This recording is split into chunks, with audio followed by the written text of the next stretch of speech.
Welcome to As It Is, a 30-minute program designed for English learners. I'm Jonathan Evans. And I'm Ashley Thompson. This program is aimed at English learners, so we speak a little slower and we use words and phrases especially written for people learning English. We also explain words and language rules, all while bringing you stories and information from around the world. Today on the program, you will hear stories from George Grow, Brian Lynn, Anna Mateo, and Katie Weaver. And Dan Friedel will tell us what's trending today. But first, here is George Grow. President Barack Obama has lifted the 50-year-old limit on the sales of military weapons to Vietnam. The announcement of the decision was made by Vietnamese President Tran Dai Quan Monday at a joint news conference with Obama in Hanoi, following a meeting between the two leaders. Quan also said the two countries have agreed to strengthen their partnership. He said their militaries will cooperate and there will be an increase in trade, health care, and visits by citizens of each country. He called Obama's decision an end to a painful chapter. Obama said the weapons sales will need to still meet strict requirements, including those on human rights, but this change ensures Vietnam has access to equipment it needs to defend itself. Obama noted that the United States and Vietnam have both fought and cooperated during the past century. He said the two countries have had diplomatic relations for the past 20 years, and the relationship has reached a new moment. Obama told reporters that the decision was not made because of China's increased aggression in the area. He said it was made because both countries want to complete a long process that many veterans of the Vietnam War began many years ago. He noted that one of the veterans was a former prisoner of war, Republican Senator John McCain. Hua Chunying is a spokeswoman for China's foreign ministry.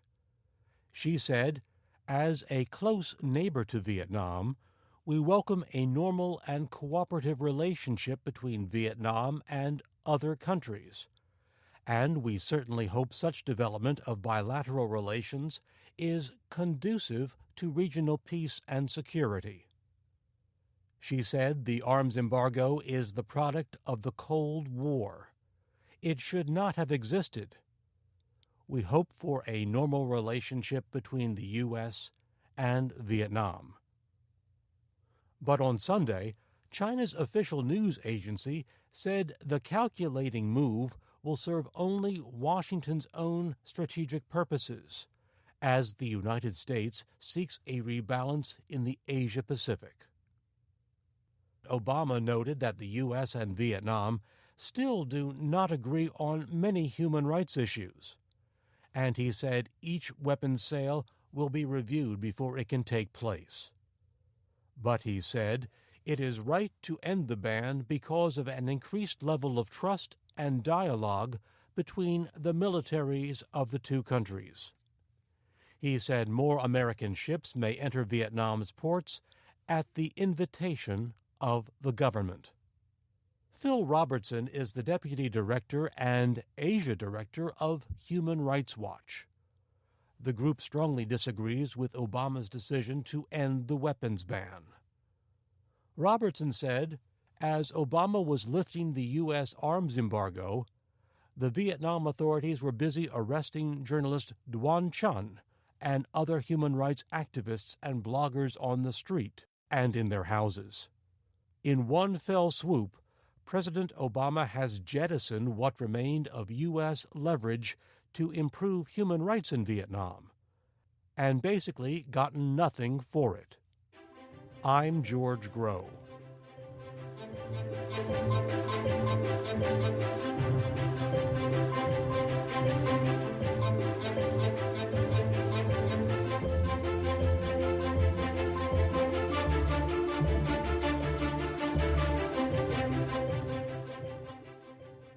From VOA Learning English, this is the Health and Lifestyle Report. A team of researchers say they have developed a new test for Zika virus. They say the test can provide results quickly and costs less than other testing methods. It can also be easily transported, giving healthcare workers a way to diagnose the virus almost anywhere in the world.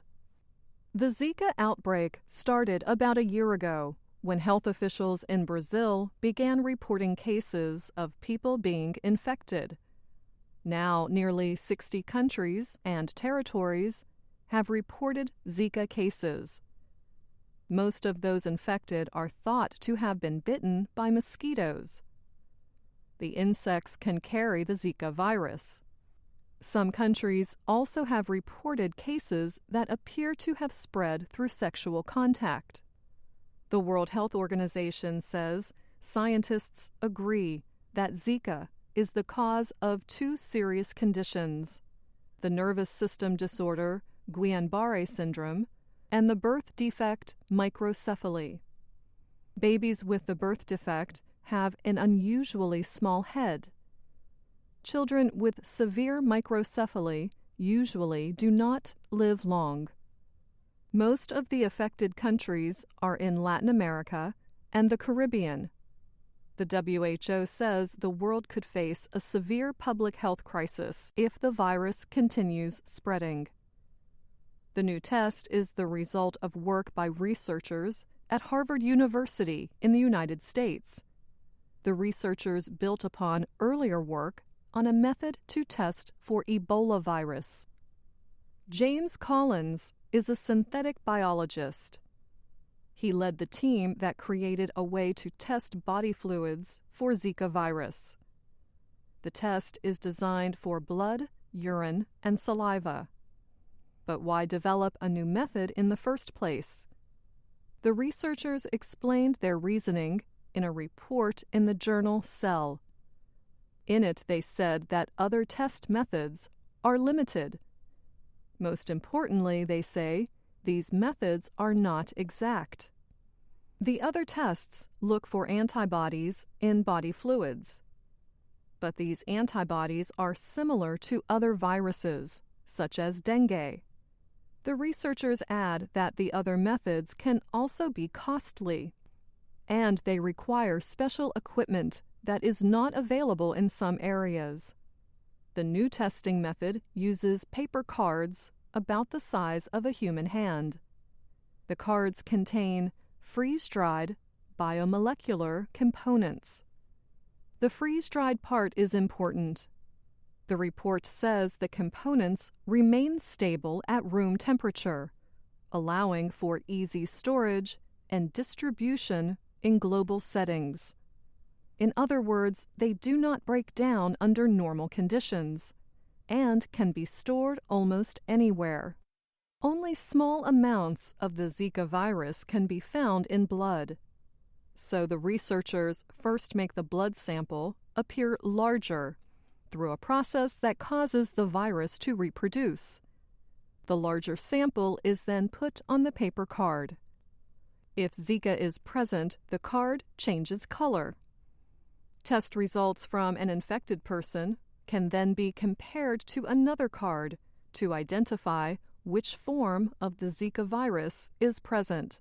The new test can produce a result in as little as 30 minutes. An even faster result is possible, the researchers say, by placing the card in a special reader. The change in color can be easily recognized without special equipment. The researchers add that this method costs less than other tests for Zika. James Collins says that his team is currently looking for private and public money to make this test available to health workers around the world. There is no vaccine for Zika. The World Health Organization says developers in the U.S. and 4 other countries are working on 23 different projects to develop one. WHO officials expect some of those projects to be ready for testing by the end of the year. However, a fully tested vaccine may not be available for several years.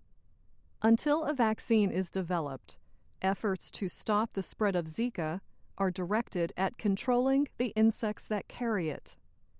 The WHO says half of the world's population lives in areas where Zika-carrying mosquitoes live.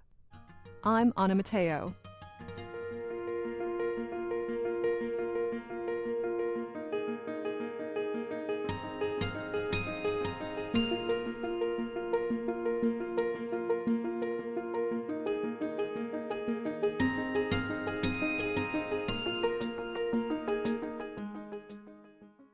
Three people died over the weekend climbing Mount Everest, and 2 others are missing.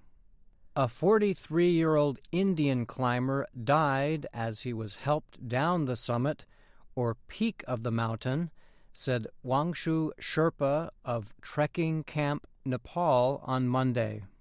2 others died on Mount Everest within hours of each other this weekend. The first was Dutch citizen Eric Arnold, 35, followed by Australian Maria Stratum, 34. All the climbers reportedly died from altitude-related sickness or a lack of oxygen. The area near Mount Everest's summit has been called a death zone because the air is so thin many people cannot survive without oxygen from a can.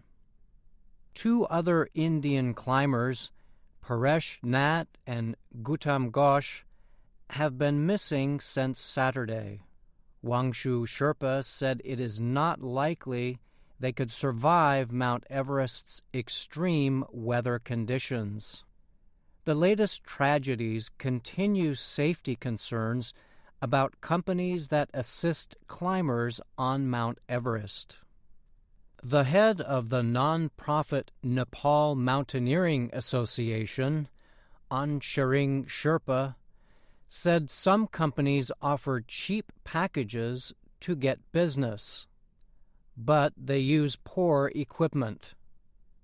Climbers with well-managed companies employing experienced guides are safe, he said. Many people are trying to reach the summit at the same time, he said. Some climbers are delayed going up or coming down. This puts those climbers at more risk for sickness and death. This was a man-made disaster that may have been minimalized with the better management of the teams, he said. The last 2 disasters on Everest were caused by nature, but not this one. Charing referred to last year's earthquake and avalanche on Mount Everest that buried at least 19 people at a base camp. The other came in 2014, when 16 guides were killed while crossing a difficult part of the mountains. Both disasters halted climbing on Mount Everest for 2 years and raised concerns about the stability of mountain trails. But just last week, officials were upbeat about the rest of the climbing season after more than 200 people reached the summit in the previous 10 days. The base camp was busy with climbers preparing for trips before monsoon rains in June. The return of climbers to Mount Everest after 2 years has been good for the tourism economy in Nepal. Climbers pay for many services to help them reach the summit. They hire Sherpa mountain guides, cooks, porters, and medical teams. They also pay for official permission or permits to hike. These expenses bring in millions of dollars for Nepal. Now Nepal tourism officials will have to reevaluate the climbing season as they wait and see how the latest deaths on Mount Everest affect future business. I'm Brian Lynn.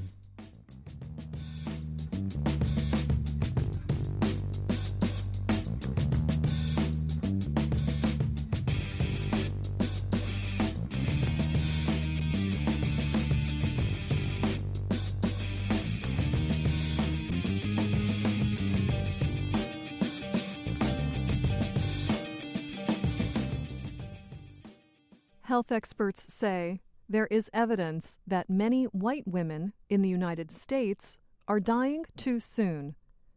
In other words, they are dying before the average age of death in society as a whole. The U.S. Centers for Disease Control and Prevention's National Center for Health Statistics studied death rates nationwide.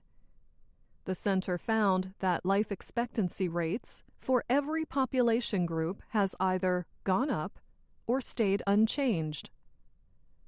Every group, that is, except one, white women. For them, life expectancy has gone down. The decrease is not big. The mortality rate for white women in 2013 was 81.2 years. In 2014, the rate for that same group was 81.1 years. That is a decrease of 0.1 of a percentage point. Yet healthcare researchers are concerned. Jaron St-Onge is one of them. He is with the University of Kansas. He told VOA that he expected life expectancy rates to go up. He uses the term flatline, which means to stay the same. As things get better, in a sense, as life gets easier, our jobs become less dangerous, we would expect that life expectancy continues to go up. When you see life expectancy all of a sudden flatline or not increasing, especially as we continue to decline in our smoking rates, it's cause for alarm. The other issue is that if life expectancy rates for white women continue to decrease, it could produce an even wider gap between them and other groups in society. Both blacks and Hispanics are experiencing rising life expectancy rates. The rate for white men is unchanged. St-Onge says the increase in premature deaths among white women is largely an issue in rural areas and small communities in southern states. Those places, he says, are seeing an increase in mental health problems, alcohol abuse, and drug dependency. The word he uses instead of increase is uptick. We need to back up a little more and say, well, what are the reasons why we're seeing these upticks in substance abuse? Is it a response to lack of, mental health services, or is it a lack of economic opportunities or educational opportunities? Among white women in the U.S., there has been a very small increase in suicides. However, most premature deaths are connected to health problems like heart disease and liver failure. John O'Neill is Director of Addiction Services at the Menninger Clinic in Houston, Texas. He thinks drug and alcohol abuse could be the problem. We know that people that struggle with substance use are going to have more medical problems. We know that there's more motor vehicle accidents. We know that there's more crime, there's more domestic violence, there's more sexual assault. Many small American cities and towns have medical centers or hospitals to treat physical problems or sick patients. However, they may lack mental health or drug abuse programs. O'Neill says researchers should study how social and economic issues, what he calls psychosocial stressors, affect people. These stressors can include a weak economy, unemployment, the breakup of families, and the effects of returning military veterans who may have mental or physical problems. He adds that some people may turn to drugs or alcohol to deal with life.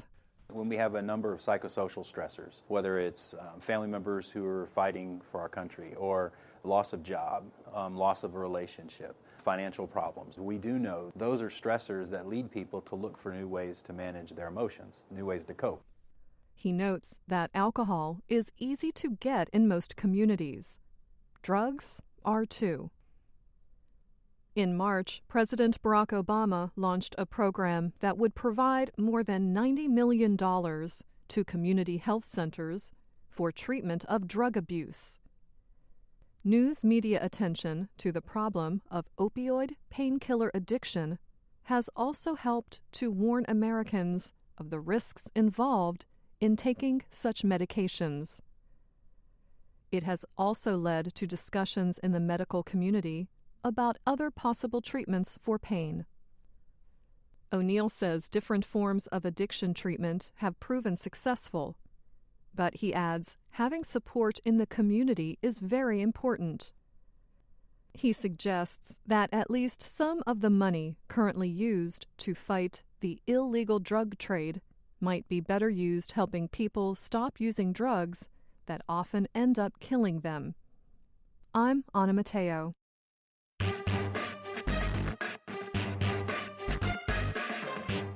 This is What's Trending Today. Since Facebook Live became a part of Facebook earlier this spring, some people and broadcasters have been making videos. There are many live videos each day. Back in April, the website BuzzFeed produced a live Facebook video showing two employees trying to see how many rubber bands they could put on a watermelon before it exploded. That video had about 800,000 viewers at its live peak. Once a video ends, it stays on the Facebook user's page. Until recently, the watermelon video was the all-time leader in Facebook Live views with about 10 million. That is until 37-year-old Candace Payne of Texas posted a video last week from the front seat of her car. By Monday, it had over 135 million views. Payne is unwrapping a box that says Star Wars, but she is hiding the rest from the camera. She is laughing and giggling. She can barely get the words out. What could it be that has her so excited? It turns out to be a Chewbacca mask from the Star Wars movies. Chewbacca is a Wookiee who is the partner of Han Solo, the pilot of the Millennium Falcon spaceship. He is tall and furry like a dog. Chewbacca does not talk. He just makes different kinds of noises. The noise he makes is somewhere between a roar and a moan. The Chewbacca mask is not just any mask. It is a special mask that roars when the person wearing it moves her mouth. Payne tries it on and makes Chewbacca noises with the mask. She is having so much fun. She cannot stop laughing. She says, "Oh, I'm such a happy Chewbacca," and keeps laughing. The video lasts just over 4 minutes. She ends by saying, "That is the best birthday present ever to myself. Wow." Apparently, the mask is now sold out at most stores because of the video's popularity. And that's what's trending today. I'm Dan Friedel.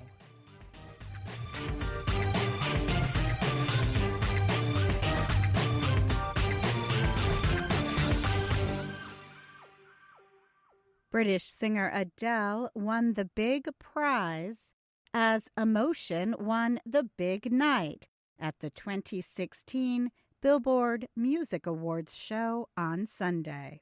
Hello, it's me. I was wondering if after all these years you'd like to me to go over The performances included a return to the stage by Celine Dion. She has been privately mourning her husband, René Angelil, and her brother, Daniel Dion. Both died in January of this year. Sunday night was her first television appearance since the loss. The crowd at the T-Mobile Arena in Las Vegas lovingly welcomed Celine Dion. She sang the Queen song, "The Show Must Go On." Later, she told People magazine that the song was her husband's favorite. Dion was honored with the Billboard Icon Award at the ceremony. She was brought to tears when her son was the surprise presenter of the award. Dion apologized for crying and thanked her many fans for their support through good times and bad. She dedicated the award to her husband, who she said will continue to watch over me from up above. I never meant to call you in your sorrow.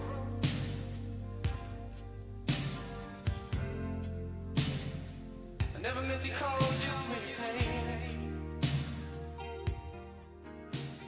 Madonna and Stevie Wonder honored the artist Prince, who died last month.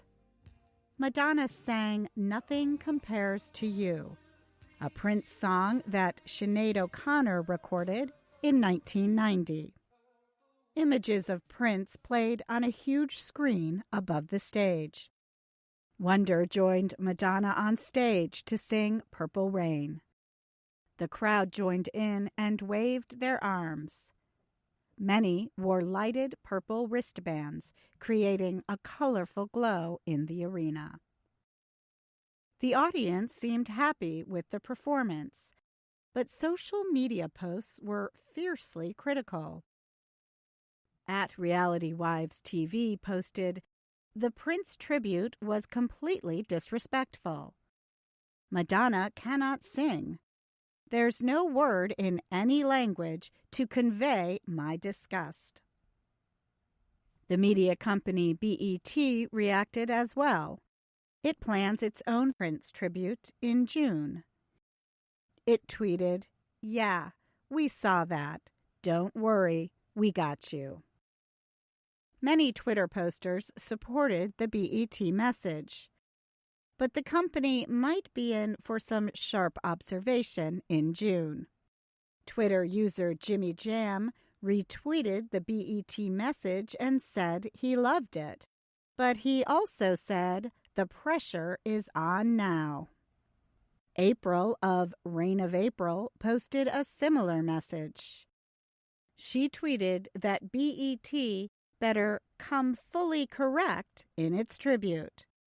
They put themselves out there by raising the bar, she wrote. Along with a controversial show, Billboard also presented some artists with honors. Adele won the biggest prize, the Billboard Top Artist Award. She also won Top Female Artist. Adele could not attend the awards show, but sent a video recording of her acceptance speech. The Weeknd won more Billboard awards than any other artist. He took home 8 trophies, including Top Hot 100 Artist and Top R&B Artist. All alone she was living in a world without an end or beginning. Baby girl was living life for the feeling, but I don't mind, I don't mind. Justin Bieber won Top Male Artist. The top new artist went to Fetty Wap, and boy band One Direction was named Top Group. I'm Katie Weaver. I don't mind, and I know. And that's our program for today. Listen again tomorrow to learn English through stories from around the world. I'm Jonathan Evans. And I'm Ashley Thompson.